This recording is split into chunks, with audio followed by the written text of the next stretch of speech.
ಅಕ್ರಮ ಮರಳು ದಂಧೆ ತಡೆಗೆ ಮುಂದಾದ ಮಹಿಳಾ ಅಧಿಕಾರಿ ಅವಾಚ್ಯ ಪದಗಳಿಂದ ನಿಂದಿಸಿದ ಶಾಸಕನ ಪುತ್ರ ಸುಮ್ನೆ ಬಯಲು ಮಗ ಹುಚ್ಚಾನ ಎಂದ ಸಂಗಮೇಶ್.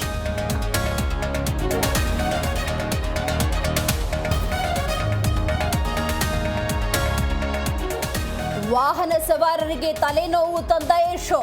ಯಲಹಂಕ ಫ್ಲೈಓವರ್ ಮೇಲೆ ದಟ್ಟಣೆ, ಟ್ರಾಫಿಕ್ ನಿಯಂತ್ರಿಸುವುದಕ್ಕೆ ಪೊಲೀಸರ ಹರಸಾಹಸ.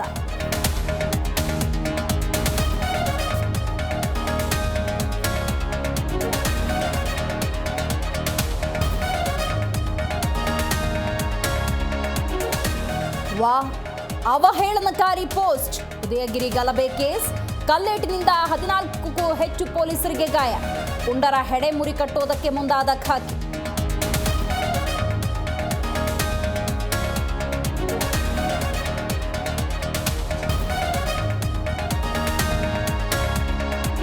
ಬೆಳ್ಳಂಬೆಳಗ್ಗೆ ಕತ್ತು ಸೀಳಿ ವ್ಯಕ್ತಿಯ ಬರ್ಬರ ಹತ್ಯೆ, ಕೊಲೆ ಮಾಡಿ ಪರಾರಿಯಾದ ಹಂತಕರು.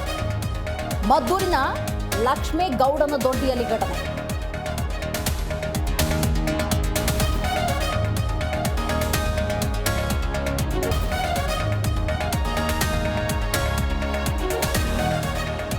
ಪಂಜಾಬ್ ಎಎಪಿಯಲ್ಲಿ ಬಿಕ್ಕಟ್ಟು ವದಂತಿ, ಸಿಎಂ ಮಾನ್ ಶಾಸಕರೊಂದಿಗೆ ಕೇಜ್ರಿವಾಲ್ ಸಭೆ, ದೆಹಲಿಯತ್ತ ಪ್ರಯಾಣ ಬೆಳೆಸಿದ ಭಗವಂತ ಮಾನ್.